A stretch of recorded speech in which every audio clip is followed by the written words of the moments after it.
Is there an unforgivable sin in the Bible? Interestingly enough, the Bible does touch on something known as the unforgivable sin. In the Christian New Testament, there's a reference to something called the blasphemy against the Holy Spirit.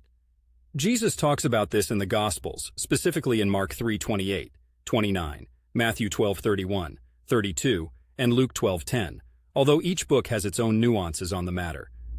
Let me give you the gist. Jesus basically says that all kinds of sins and blasphemies can be forgiven, but he draws the line at blasphemy against the Holy Spirit.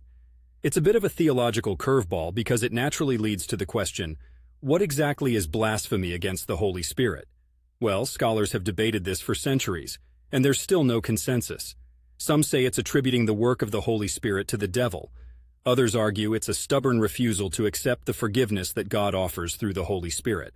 So, if you're terrified that you might have accidentally committed this sin, most theologians would tell you that worrying about it is a good sign you haven't, because it shows you care about your relationship with God.